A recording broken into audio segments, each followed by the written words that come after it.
சில ஒரு முதலமைச்சரை இப்ப கொண்டு வந்து வச்சிருக்கிறாங்க, ஒரு சாமியார. அவங்க கட்சி வெற்றி பெற்றுச்சு, யாரை வேணாலும் அங்க சீஃப் மினிஸ்டர் வைக்கட்டும். ஆனா அவர் சொல்றாரு, சூரிய நமஸ்காரம் பண்ணாதவங்க, யோகா பண்ணாதவங்க இந்தியாவில் இருக்கக்கூடாது. நான் எல்லா கிறிஸ்தவங்களையும் இந்துக்களா மாற்றுவேன்னு பப்ளிக் மீட்டிங்ல பேசுறார். அவர் தான் இன்னைக்கு உத்தரப்பிரதேசத்தினுடைய சீஃப் மினிஸ்டர் வந்திருக்கிறார். அவருக்கு தெரியல, அவரை கத்தர் மாத்திருவாரு. அல்ல, கத்தருடைய வல்லம் அவருக்கு தெரியல. இது மதம் கிடையாது. அவர் நினைக்கிற மாதிரி பணம் கொடுத்து மதம் மாத்திர விஷயம் கிடையாது. இது தேவனுடைய வல்லமை அதில் செயல்பட்டு கொண்டிருக்கிறாரு. அல்லேலூயா. நீ ஒரு ஆளை மாத்திரக்குள்ள ஆண்டவர்களுக்கு 1,00,000 பேரை ரட்சித்து விடுவார். நீ ஒரு ஆளை பயமுறுத்தி மாத்திரக்குள்ள 1,00,000 பேர் இயேசுதான் மையான் ஆண்டவர் என்று இந்தியா முழுது எழும்பி விடுவார்கள். அல்லேலூயா சொல்லுங்க. பிரதமரா இருந்தாலும் முதலமைச்சரா இருந்தாலும் இந்திய அரசியலமைப்பு சட்டத்தின் பிரகாரம் எல்லா மக்களை நேசித்து செயல்பட்டால் அதை நாம் ஆதரிப்போம், அதற்காக ஜெபம் செய்வோம். ஆனா தேவனுக்கு பிரியமில்லாத காரியத்தை செய்யும் போது அதை அனுமதிக்க முடியாது. சூரிய நமஸ்காரம் பண்ணணும்னு அந்த ஆளு சொல்றாரு. நம்ம என்ன சொல்லுகிறோம்? சூரியனையே உண்டாக்கின ஒரு ஆண்டவரை நீ தொழுதுகொள். சூரியன் அல்ல, சூரியனை உண்டாக்கின ஒரு கடவுள் இயேசு, அவரை தொழுதுகொள்னு சொல்றோம். சூரியனை போய் நீ வணங்கிட்டு இருக்கன்னு சொல்ற. சூரியனையே உண்டாக்கின ஒரு ஆண்டவர் இருக்கிறார், அவரை தான் நாங்க தொழுது கொள்ளுவோம். அவரைத்தான் இந்தியா தொழுது கொள்ள வேண்டும், சூரியனை அல்ல. அல்லேலூயா சொல்லுங்க. அல்லேலூயா. சூரிய நமஸ்காரத்தை நாங்கள் எதிர்ப்போம். நாங்கள் யோகாவை எதிர்ப்போம். எக்ஸசைஸ் பண்ணட்டும், ஆரோக்கியமா இருக்கட்டும், தப்பு கிடையாது. மெடிடேஷன் பண்ணிட்டு தப்பு கிடையாது.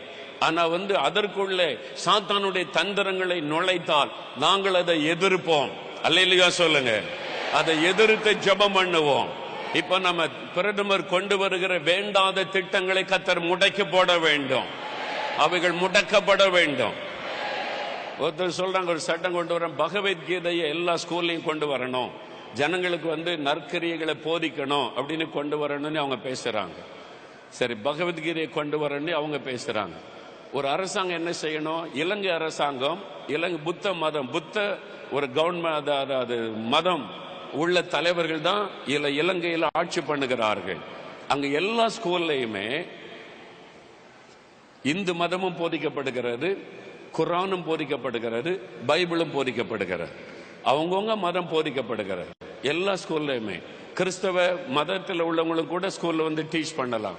உங்க கிறிஸ்தவ ஸ்டூடெண்ட்ஸுக்கு நீங்க பைபிளை பற்றி போறீங்க, முஸ்லீம் ஸ்டூடெண்ட்ஸுக்கு நீங்க குர்ஆனை பற்றி போறீங்க, இந்து ஸ்டூடெண்ட்ஸுக்கு உங்க மதத்தை பற்றி போறீங்க. மூணுக்கு சம. புத்த மதத்தில் உள்ளவங்களுக்கு எல்லாருக்கும் சம உரிமை இருக்கிறது. நீ பகவத்கீதை ஸ்கூல்ல கொண்டு வந்தா பைபிளும் கொண்டு வரப்பட வேண்டும். அப்பதான் இந்தியா மத சார்பற்ற நாடு. எல்லாருக்கும் சம உரிமை உண்டு. நீ அறிவிப்பு கொடு. பைபிளை பற்றி தெரிந்து கொள்ளணும், இந்த கிளாஸுக்கு போ. குர்ஆனை பற்றி தெரிந்து கொள்ளணும், அந்த கிளாஸுக்கு போ. பகவத்கீதை தெரியணும், அந்த கிளாஸ். எல்லாத்துக்கும் சம உரிமை வழங்கப்படணும். அப்படி இல்லாவிட்டால் கர்த்தர் இந்த கவர்மெண்ட் தூக்கி எறிந்து விடுவார். நம்ம அதை ஏற்றுக்கொள்ள முடியாது. அல்லேலூயா சொல்லுங்க. விட போவதில்லை.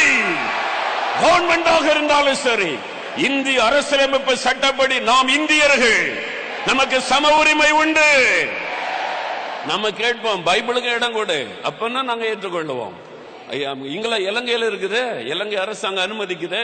பைபிள போதிங்க, குர்ஆனும் போதிங்க, புத்த மதம் எந்தெந்த மதத்தை ஸ்டூடெண்ட்ஸ் விரும்புறாங்களோ அதை போதிங்க. வெறும் பகவத்கீதை மட்டும் கொண்டு வர நம்ம அனுமதிக்க முடியாது. நாங்கள் எதிர்த்து போராட்டம் பண்ண மாட்டோம், முழங்கால் படியிட்டு ஜெபம் செய்வோம். நாங்கள் ஜெபித்தால் உன் சிங்காசனம் அசைந்து விடும், உன் ஆட்சி ஆற்றல் கொண்டு விடும். எங்களுடைய தேவன் சர்வ வல்லமுள்ள தேவன். அல்லேலூயா. அல்லேலூயா. வேதத்திற்கு விரோதமான காரியத்தை செய்ய சொன்னால் கிறிஸ்தவர்களை எதிர்த்து தான் நிற்போம், பயப்பட மாட்டோம். நாங்கள் எங்களோடு இருக்கிற கர்த்தர் பெரியவர், ராஜ்யங்களை ஆளுகிறவர். அல்லேலூயா. அல்லேலூயா.